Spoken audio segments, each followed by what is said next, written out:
Thank you, Chelsea. Thank you, Diane. That was amazing. We are very blessed.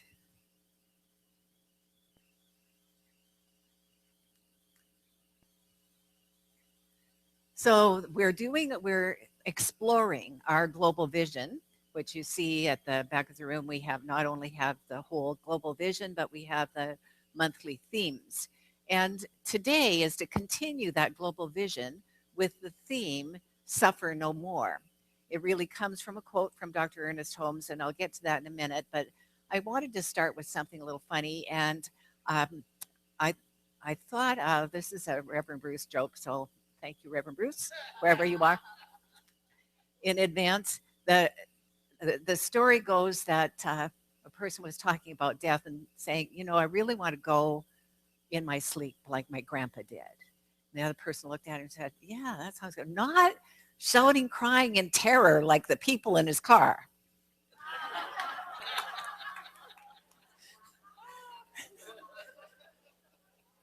Okay. Why am I seeing nothing here? Let me see if I can. Could you advance just there? Okay, global vision, suffer no more. Now it worked perfectly, but I may. Yes. And so we see images. We see images of suffering. We see images of suffering when we turn on the television. We see images of suffering in many of the movies that we see and television shows. And if we, so what I believe is true and what is true from the science of mind point of view is that pain is inevitable. We will experience pain. We're human beings. There will be pain at times, but suffering is optional. And what the science of mind teaches is that the reason we suffer is because we do not abide by the laws of the universe. We suffer because we're not being intelligent in our choices, in our thinking choices, in our being choices. So we could have a life filled with joy, filled with beauty, filled with harmony, filled with abundant prosperity and greater good. So suffering comes from a state of mind. And notice these, what you can't see in the other little faces is they're all frowning. They're kind of hiding behind one another. But the one little smiling face is smiling. That's a state of mind. That's a decision, an attitude to be in life. And that can be your attitude, or your attitude can be, ain't it awful? It's really up to you. And if we're creating a world that works for everyone, which is the theme for the whole year, then what we need to remember is that our attitude affects not only us, but the world around us. It affects the people around us. It affects how we are, how those people are with us and how we are with them. So suffering comes from a state of mind. We can choose to be free of it. I'll get to the sentence here. We absorb this state of mind from our surroundings, from our schools, from our parents, from our families, from friends, and from race mind or race consciousness, which is just the sum total of every thought that's ever been thought. That's our race mind. And so, since we evolved to be thinking, feeling, intelligent human beings, at one time we were reactionary. That's how we lived life. So, as beings in the jungles, I think that's where we originated. When we heard the growl of a tiger, we did one of two things. We either took flight or we froze. We had that flight or fight, or we could have even decided I'm going to fight that tiger. So it comes from that race consciousness. And not to make yourself wrong for it, but of course, we all have that. We all have the tendencies, but we don't have to stay where our tendencies have come from. we can change. We can change our minds. We can change our consciousness. We can lift up. So when we choose to learn to think differently, we let go of suffering, victimhood, resentment, hate, and become free. Sounds pretty good, doesn't it? To let go of resentment, to let go of suffering, to let go of victimhood. I think for many of us, there was a rude awakening when we became aware, oh, I everything I say is a victim consciousness. The first step. First step is to notice what you're saying. The first step is to decide that is not, could not be true of the divine. And since I'm made in the image and likeness of the divine, it can't be true of me.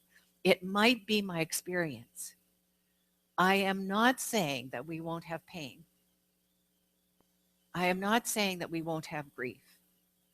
In fact, one of my favorite teaching stories is as a mother lost her toddler child, and she was brokenhearted. And she went to the Buddha and she said, I cannot continue to live. My child is dead and I have no reason to live. And so I know, Mighty Buddha, that you can restore him to life. You can restore him. And he said tenderly to her, he said, very well, I will do as you have asked, but you must first receive from all of your neighbors and friends around a grain of mustard for anyone who has not experienced grief. And so she went door to door and said, please, can you help me? If you have not experienced grief, the Buddha will help me. But of course, none of her neighbors could, in all honesty, say that they too had not experienced grief. And what happened in that shared human experience was her heart was lifted, for she knew that she was not alone in her human conditions. So we let go, but we don't make anyone wrong for wherever they are, knowing that there are always new beginnings. I love this. This actually is also in our Prosperity Plus course, and I love this picture so much. It's a goldfish jumping from its bowl to a bigger bowl. Right? Isn't that what we do? Isn't that what our whole process of life is, to increase our awareness of good, increase the size of our capacity to receive the givingness of spirit, the goodness of God. So we make those mighty leaps in consciousness. And when we do, we have a greater experience of freedom. We have a greater experience of joy, of love, of prosperity, of life. So, suffering no more. When we do this, we decrease the suffering in the world and have mental and spiritual room to envision answers for the whole world and ourselves. So, it's like taking a breath and releasing. We give ourselves space, and the space mentally for us to have a better life.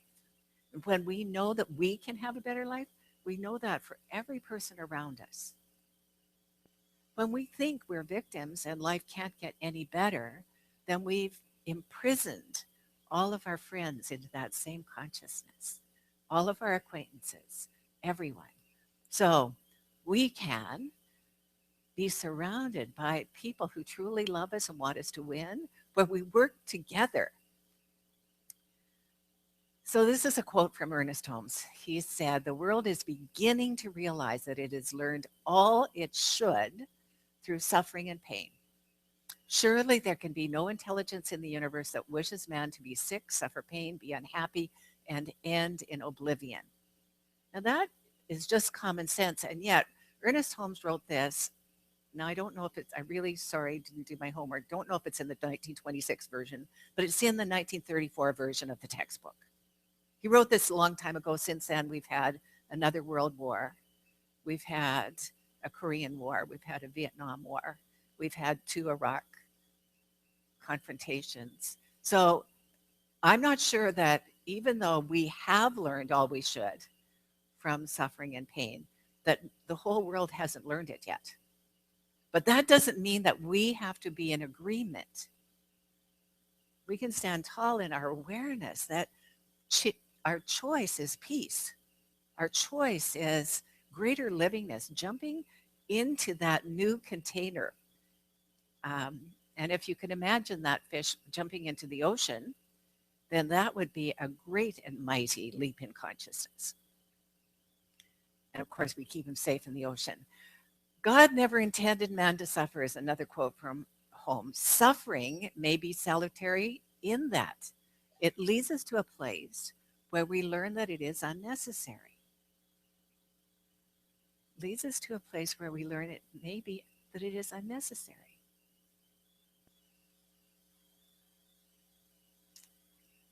We shall cease to suffer as we more and more comply with the law of the universe. All suffering is the result of some infringement of these laws. The Buddha says that what causes suffering is attachment to form.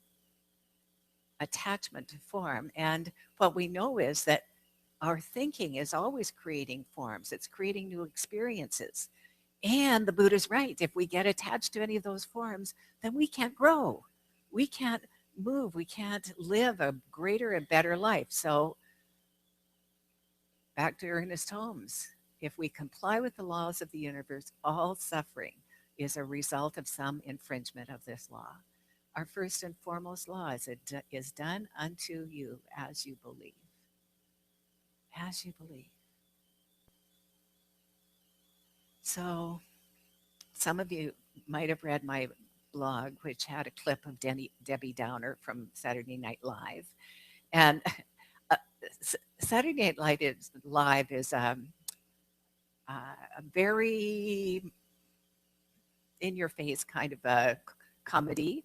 But what I love about Debbie Downer is that is exactly what will bring you more pain, is the surrounding yourself with people who see life as negative, who see things as problems, who insist on telling you what's wrong with the world and what's dangerous about the world and how things aren't going to work out. Don't agree with them. It's not the truth. It doesn't have to be your truth unless you decide it to be. So when we break the law, we may be arrested on the human level. This morning, as I was coming to the center, there was a police officer that was doing an S on the 5, and so that we would all slow down. We were going about 30 miles an hour, and then we were stopped. And I was curious, is there a big accident ahead or what? There was some debris, might have been dangerous debris, he was cleaning up off the highway. I thought, what a great thing. Much better that he clean up the debris than that rake go through someone's car or someone's windshield or whatever. But you also know, we know just from my example of highway, lots of people break the law and are not arrested. But when we break spiritual laws, there are consequences. There are natural consequences of breaking the law. No one has to catch us because we're one with that law, one with that presence. So I like this, and I might not be able to read it out. Johnson, if I catch you breaking the laws of physics again, you're out of a job. But you and I know, we know that gravity is never suspended. The laws of physics always work. The spiritual laws always work too. Don't live your life trying to get away with breaking the law. Make it a commitment today. You know, you set your intention last week. Make a commitment today to move toward those intentions, toward greater good, toward more prosperity, toward more beauty, toward more abundance. So if we talk about discord, we shall become discordant. The more the world arms for war, the more certain it is that there will be war. People who spend their time talking about the unhappiness become more unhappy. So all of these has been from the Science of Mind textbook. What we need to do instead, because you can't stop other people talking about negativity, but you can decide not to give them any power, any attention. You can make sure that you do move toward the good. So if we talk about discord, we shall become discordant. Then hence it follows, if we talk about peace, we shall become peaceful. If we talk about joy, we'll experience more joy. If we talk about love, we'll become more loving. If we talk about service, we'll find more ways to be of service and to give back, to give to those in our lives. I like this. No cyberbullying, rumors, gossiping, etc. So form always changes. Look toward a better world now. I was reading David Alt's book, and I don't know if he has more than one book, but I only have one of his books. So I was reading it last night, and one of the stories caught my attention. He was talking about his father, and he was talking about fathers and the importance that fathers have on children. Bruce Lipton says the same thing in Biology of Belief, that our DNA, our genetic coding, starts at pregnancy. It starts when the parents are talking, and if they're fighting, the unborn, the fetus, responds in fear and terror. I mean, it doesn't happen at birth. So it starts way before birth. But anyway, back to David Alt's book and about fathers, how important our parents are and our father and mothers are, and how important you are, fathers and mothers, no matter how old your children are, to be planting ideas of good. So David was talking about movies that had made an impression on him. And the movie, his favorite movie of all time, is To Kill a Mockingbird. Who knows it? Oh, good. Okay. It's not my favorite movie, so if I mess up, please forgive me. But it's a great book. And he talks about, he knows all of the words by heart because it's so impactful. And what impacts him most is, it's the story of an attorney who defends a black man accused of rape when it was the whole town said he's guilty and of raping a white woman. And he did it because it was the right thing to do. He believed in the man's innocence. Now, here's the best part. The man was not found, he was found guilty. So, in other words, Atticus Finch lost the case. But the African Americans, the black people, were watching from the balcony of the courthouse because they couldn't, of course, sit in the courthouse. And when the attorney went past, they all stood and gave him a silent ovation. And they said to Atticus's children, "Stand, your father is present. Please stand." So, in other words, honor this man that did a great thing by doing the right thing, by defending this man that it wasn't a popular thing to do, but he defended him anyway. He did the best job he could. He didn't think he had done a great job, but all those people watching knew he had done a wonderful job. So many things from that. When you do the right thing for you, you know it is blessing other people. You know it is making a difference. So my favorite movie of all times is It's a Wonderful Life. I'm sorry it's not Christmas time. It's after Christmas, but it's my favorite movie. And one of the reasons I love it so much is because when it flashes to what the world would have been like if he had never been born, you can see all of the little ways one person's life makes a difference. Your life makes a difference. The people that you smile at as you're doing when you're doing your banking makes a difference. Makes a difference when you're kind to someone that you know and kind to someone you don't know. Your life makes a difference just because you're you and you know who you are and you know what you know. So today, as we're making a decision not to be Debbie Downer, we're making a decision to let go of the things that hurt and put our attention on what we do want. Scripture says, whatsoever things are good, whatsoever things are pure, whatsoever things are of good report, think on those things. Think on those things. So think of the beauty in your life. Think of the good in your life. Think of the friends in your life. Think of the love in your life. And when you're doing that, you're not thinking of the pain in your life. Allowing the pain to heal, allowing yourself to move forward so you're moving toward a greater life.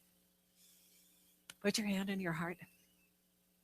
Imagine the wonderful intentions you have. And repeat after me. I move toward my good. I accept it now. I know I make a difference. I am the one. And so it is. And so that is. Thank you. Thank you. Thank you. Thank you. Thank you. That was the last slide, but my machine went off at the end just when I was going to change it. So Mary, if you could just take that, and we're going to pray. So let's just join together, and Diane's going to set the consciousness.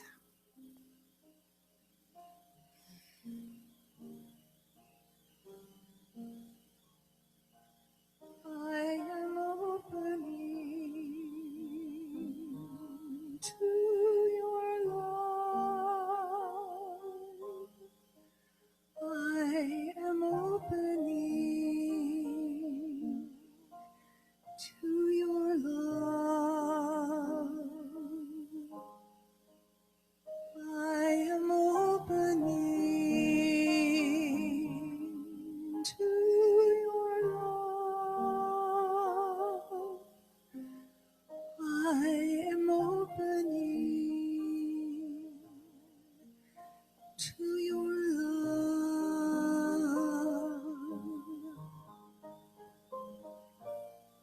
Safe in your heart, safe in your arms,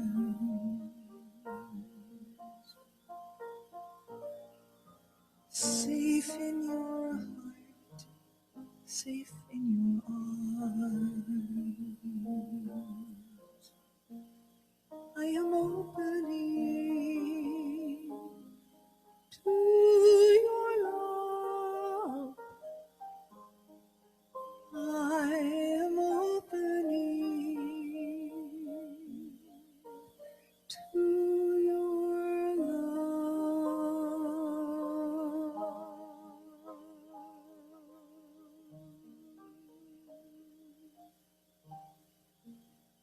And I invite you to allow your hearts to open to God's love within you.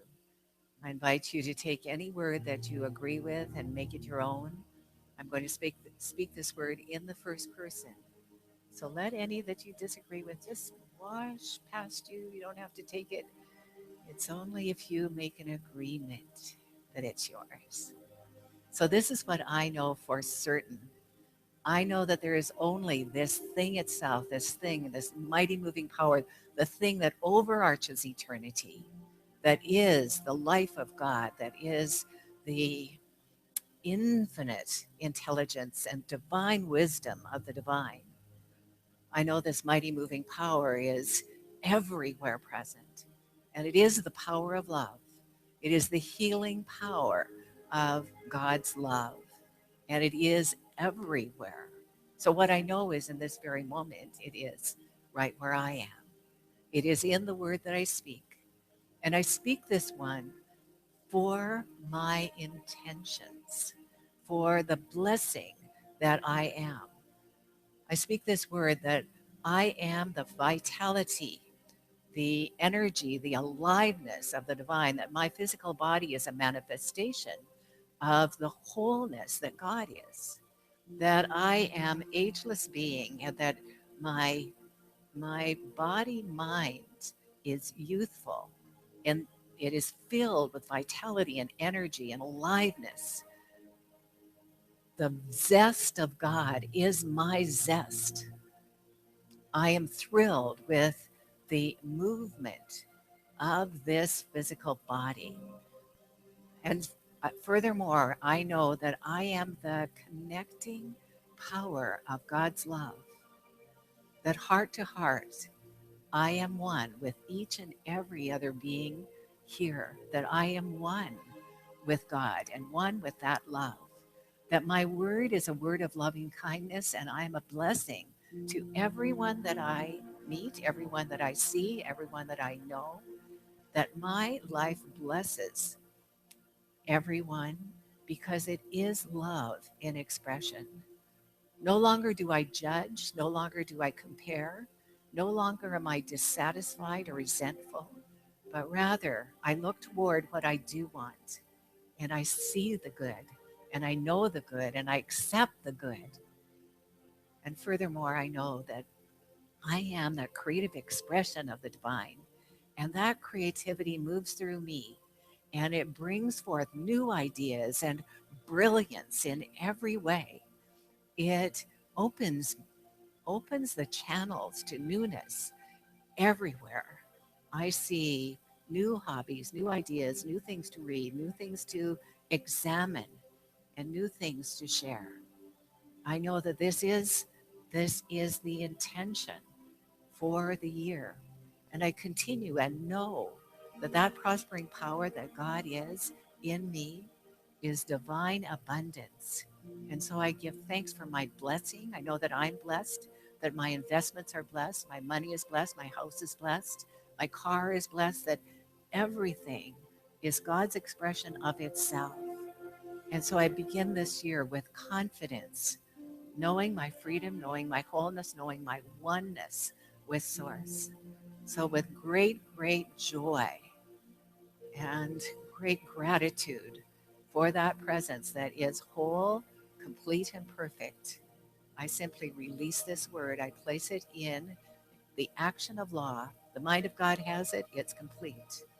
And please join me in saying, and so it is. Thank you so much, Reverend Heather.